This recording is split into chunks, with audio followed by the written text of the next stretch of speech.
Всем привет! Меня зовут Элина Федорова, я модель, а также основатель фитнес-платформы Wyspens. Многие люди в январе начинают составлять списки целей на год, планов, но часто так бывает, что все это остается лишь на бумаге. И потом в конце года, когда мы смотрим это, когда мы подытоживаем год, мы понимаем, что мы ничего не реализовали, либо реализовали слишком мало. В сегодняшнем видео мы подробно разберем, почему так происходит, и также я хочу вам предложить совершенно новый подход того, как можно начать год продуктивно. Видео будет очень полезным, поэтому досмотрите его до конца. Прежде чем составлять какие-либо цели, планы на год, я предлагаю вам посвятить целый месяц, январь, проработки себя, провести ревизию своего психологического состояния, потому что часто как раз-таки наши боли, обиды, неуверенность в себе, какие-то страхи, комплексы, все это является блоками к тому, чтобы мы осуществили свои желания, достигли своих целей. И поэтому пока мы себя не проработаем, сколько бы мы там ни писали вот этих списков, планов, у нас не будет это получаться. То есть все будет идти по одному и тому же сценарию. Поэтому нужно начинать с работы над собой. Также нужно подытожить уходящий год, нужно расписать,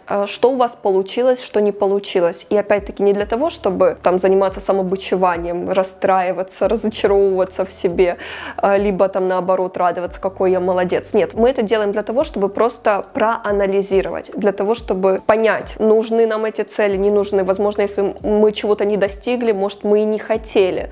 То есть нужно обдумать, хотим ли мы вообще эти цели, которые мы не осуществили, внести в новый наш список. Либо, возможно, это для нас вообще не является уже актуальным. Часто так действительно бывает. Наш мозг вроде бы говорит, что нам нужно вот это делать, но душа к этому по-настоящему не лежит. И поэтому так и получается, что как будто душа тянет за один край одеяла, а мозг за другой. И что происходит с человеком? Он начинает прокрастинировать. И ему кажется, что он ленится и что как будто нет сил это делать. Просто получается такой диссонанс, вот и все, между разумом и душой. Поэтому очень важно провести этот анализ для того, чтобы понять, чего мы действительно хотим. Нужно провести диалог с самим собой. Я рекомендую вам диалог этот проводить в письменном виде. Это действительно помогает. Я недавно начала это практиковать. Просто заведите блокнотик для этого и задавайте себе конкретный вопрос. Вот вы можете прям прописать. Как ты думаешь, почему у меня вот это не получилось?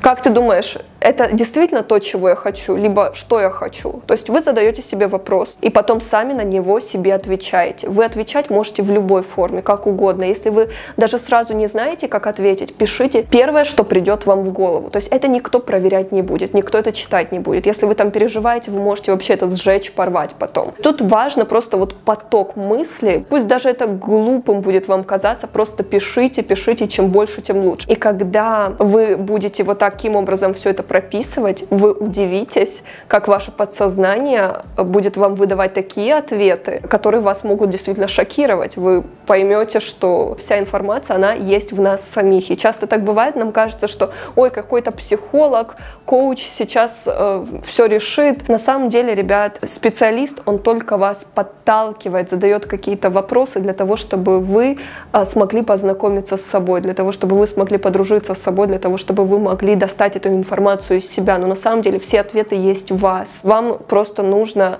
научиться разговаривать с самим собой. Я хочу поделиться с вами своим видением того, как провести этот год продуктивно. И в первую очередь вы должны его начать с заботы о себе. Потому что если вы не научитесь восполнять свою энергию, радовать себя, у вас просто не будет ни сил, ни желания достигать своих целей, идти к своим мечтам. Я предлагаю вам начать провести этот год совместно с Wyspens. В основу Wyspens положен комплексный подход. Это совокупность тренировок, правильного питания, медитации и последних знаний ЗОЖ. Также, ребята, у меня для вас отличная новость. Мы сейчас проводим хорошую акцию. Вы сможете приобрести годовую подписку со скидкой, а также получить в подарок участие в марафоне «Красивый пресс», который будет стартовать уже 17 января. Акция у нас продлится до 5 января. Для того, чтобы узнать больше подробностей об акции, переходите по ссылке в описании под этим видео. Также очень часто мы не можем реализовать наши планы, потому что нам не хватает энергии.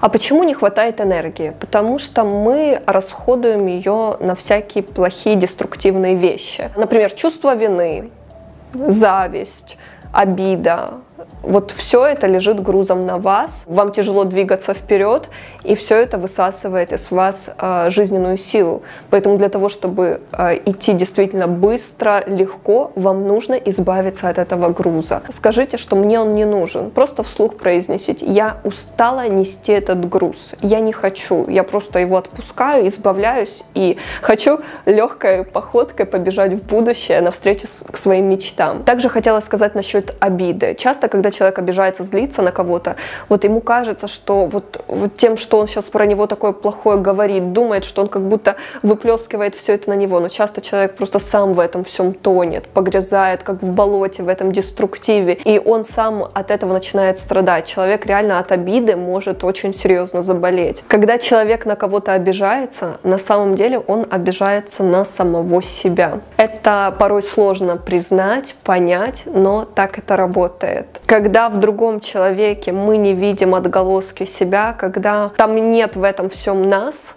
нам не будет больно, нам не будет обидно. Но когда происходит какая-то ситуация, когда мы понимаем, что мы сами были рады обманываться, когда мы понимаем, что нам не хватило какого-то опыта, что нам не хватило интеллекта, что нам не хватило таланта, и поэтому мы попали в такую ситуацию, что мы позволили этому произойти, на самом деле у нас идет такая серьезная обида на самого себя. Просто мы это не осознаем. Нам кажется, что мы обижаемся на этого человека. Это очень такой интересный подход к обидам, но просто поразмышляйте над этим. Например, когда вы обижаетесь на кого-то, задайте вопрос: почему вы обижаетесь на себя? И, может, стоит все-таки себя простить и понять, что все люди не идеальны, другие люди не идеальны, вы не идеальны, и мы всегда поступаем в той или иной ситуации по мере того, сколько у нас есть знания, опыта. То есть мы не могли поступить иначе. Часто человек думает, что: боже, почему эта ситуация произошла? Почему я поступил вот так? Почему он поступил вот так? Но это не имеет никакого смысла так рассуждать. Вы поступили так, как могли в тот момент. Иначе вы не могли. Вы были таким человеком, с таким опытом, с такими установками, с такими мыслями и эмоциями тогда. И вы поступили в рамках всего этого. Но мы меняемся каждую минуту. Вчера вы были одни, сегодня вы уже другие, завтра вы уже будете совершенно новые. Что у нас может еще отнимать энергию? Это часто тайны, возможно, какие-то, если человек что-то скрывает, либо что-то подавляет. Вы недовольны своей личной жизнью, вы недовольны своей работой. Вы должны понимать, что это не просто как такой неприятный факт в вашей жизни, это еще то, что у вас отнимает вашу жизненную энергию. То есть у вас есть определенный запас энергии. Вы ее, конечно же, восполняете различными способами, но тем не менее, все вот это, оно у вас отбирает львиную долю вашей жизненной энергии, и поэтому у вас таки получается, что у вас упадок сил, у вас просто не хватает сил для того, чтобы что-то реализовать, что-то сделать, что-то придумать, заняться каким-то творчеством. Для того, чтобы вернуть себе эту энергию, нужно попытаться избавиться от всех этих хвостов, избавиться от прошлого, избавиться от каких-то конфликтных ситуаций. Если есть какие-то вещи, которые вы не можете в данный момент решить, то есть есть какие-то факторы в жизни, которые от вас не зависят, просто примите их. Принятие — это тоже очень такая важная вещь в жизни, которой должен научиться абсолютно каждый человек, потому что не все в этой жизни мы можем контролировать, и это факт. Но только если это реально объективно, что мы не можем на это повлиять, потому что бывают ситуации, когда человек может повлиять, но почему-то он думает, что нет, и поэтому ничего не делает. В этом случае принимать не нужно, нужно действовать. Жизненных ситуаций бывает много, возможно, на протяжении какого-то времени вам что-то нужно переждать, подождать, и вы знаете, что год, 2, 5 мне нужно вот быть в этом, потому что на это есть какие-то веские причины. Вы просто это принимаете. И вы должны понимать, что это нужно делать на благо себе, для того, чтобы идти дальше, для того, чтобы жить полноценной жизнью. Если у вас вдруг не получается справиться с этим всем самостоятельно, и у вас есть возможность, финансы там, для того, чтобы оплатить психолога, коуча, то я рекомендую вам в новом году в первую очередь заняться поиском такого профессионала, потому что это стоящая инвестиция. Поверьте, наше ментальное здоровье, оно влияет на все, то есть наше настроение, все, что у нас в голове,